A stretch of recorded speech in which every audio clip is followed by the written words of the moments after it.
Hello everyone, the Instant Camera Guy here, and welcome to apparently another Polaroid Sun 635 repair.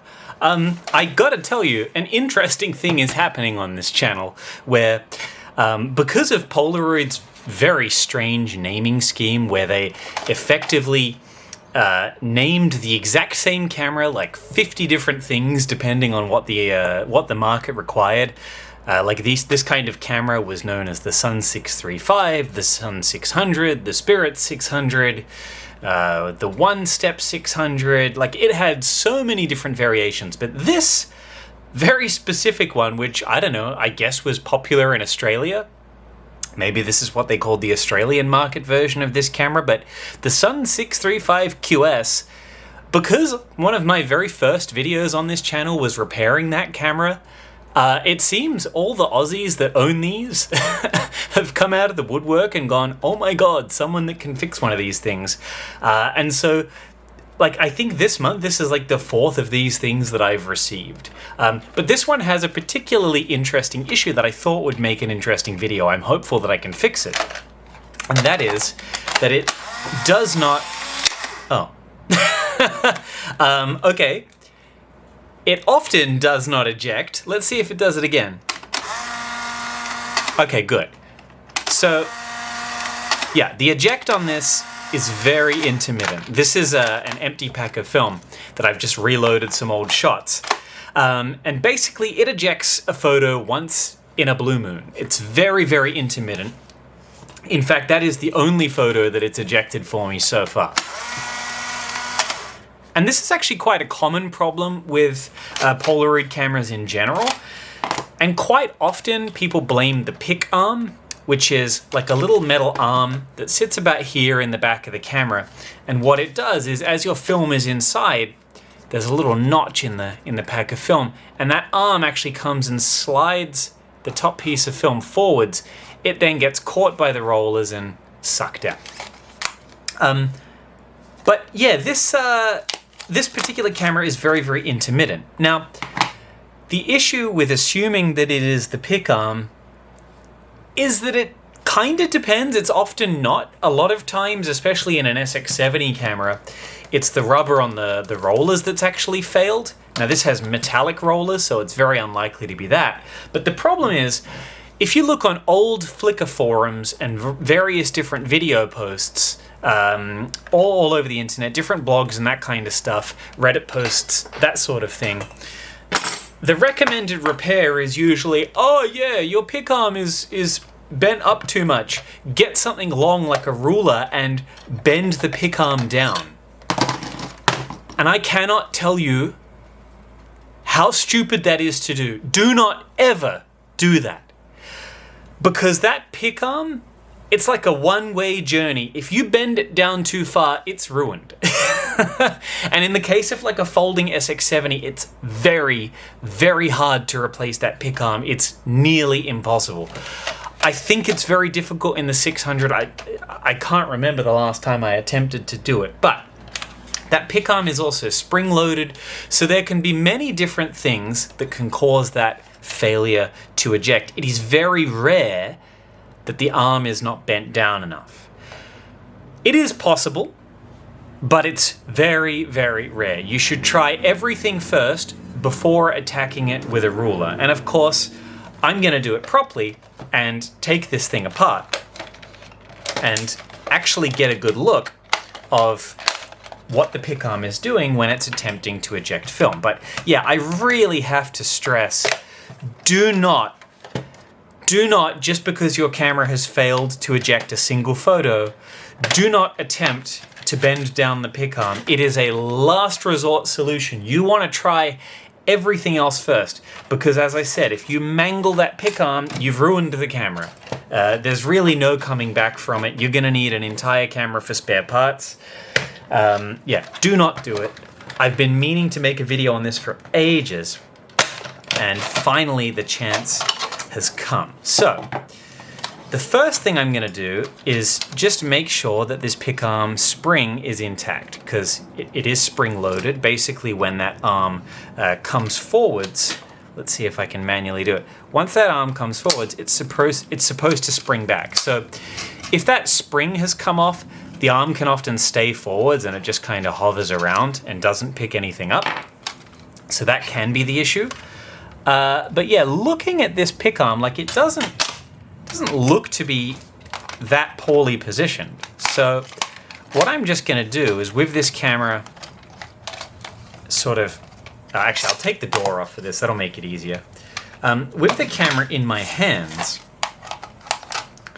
I want to just put a pack of film in there, hold it in place, and I'm manually just going to press that pick arm and see, does it pick up the film? And it's not. So this may very well be a case where pick arm adjustment is going to be the order of the day, and that's what's going to fix this thing. But what I'm here to tell you is please try everything else first, and just try to rule out everything else first, please. Because I've seen so many people go completely ham poking around inside their camera, and they just bend it way too far in the wrong direction. So basically what I'm going to do now, it's also much easier to bend the pick arm once you're inside the camera rather than trying to do like weird keyhole surgery with a ruler like I know one of the posts tells you to do. It's much easier to do it like this. You have a little bit more control over what you're doing. So let's give that a shot now. I've bent it down a little bit. And really it's like a balancing act. You want it to be in the perfect position to make sure that it's down enough to grab the film, but yeah, there we go. See that? So that just grabbed that sheet of film. Okay, so this is looking like it's working now. That's all it needed. That's really all it needed. So, yeah, I'm basically just gonna make sure once I put this thing back together that it's gonna do that consistently. Because yeah, this is probably one of only maybe 2 examples that I've seen in about, I don't know, 5 years, like truthfully, where it's truly been the pick arm at fault and it's just been bent way into the wrong position.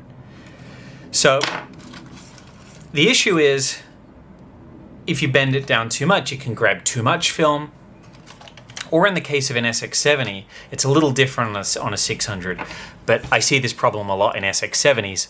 And the issue is if you bend it down too much, it actually grabs, it causes a lot of friction on the top surface. That doesn't really happen in a 600, so in a 600 you do have a bit more room for error, but certainly on an SX70, that is not something that you want to try. And I think I have, yeah, I've got sitting over there a little chassis of another SX70. I'm going to show you guys on that particular model where the pick arm is, because it's all taken apart. And you guys will hopefully see the difference. But yeah, fingers crossed this is going to fix this camera's issues. Now, I might not put it entirely back together just yet, because I did ask the guy that owns this, because apparently it used to belong to his mother. I asked the guy who owns this, look, while I'm inside the camera, did you want me to modify it to take I-type film, which is the cheaper format of film? I can get the camera to run off AAA batteries, and it would be pretty easy to get this thing operational. And I might as well, because I've already had to take it completely apart to fix that pick arm. But he hasn't gotten back to me yet, so there we go. So I won't do that mod, but I did just want to see if I could get that arm working. So I'm not going to put the faceplate on just yet. What I will do is, okay, so yeah, this is his pack of film. So he's obviously tried to load a few of them back in. So it's kind of ruined the pack because it had so many eject issues. That explains all of his blank shots. But it has enough juice left in to eject. So with a bit of luck now, it should eject every shot consistently. That's 1, 2, 3, and then this is going to be that blank one. Yeah, great. Easy repair. 600 cameras for the most part are pretty bulletproof and they tend not to go wrong. But that pick arm certainly can happen. But as I said, the emphasis I'm trying to take here, the take-home message, it's a very rare problem to see. Now, inside an SX70, it's a different story. The pick arm has way less room to move. It's butted right up against this plastic part of the chassis here. Yeah, you guys can see where my thumb is there. That pick arm just kind of bouncing around back there. So in the SX70, this pick arm is really not something you want to mess with. It is riveted to the chassis of the camera and practically irreplaceable. If you damage it, it is going to basically brick the camera.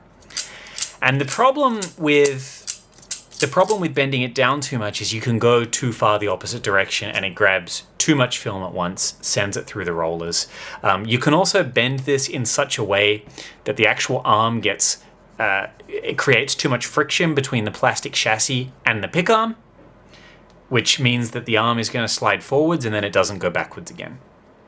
In an SX70, film ejection is far more common to come from the rollers because they have this yellow rubberized roller, which often goes slick and slippery.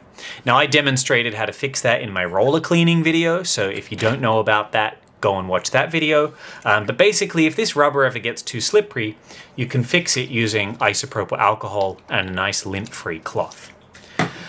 So yeah, ultimately, this video demonstrated repair of a damaged pick arm.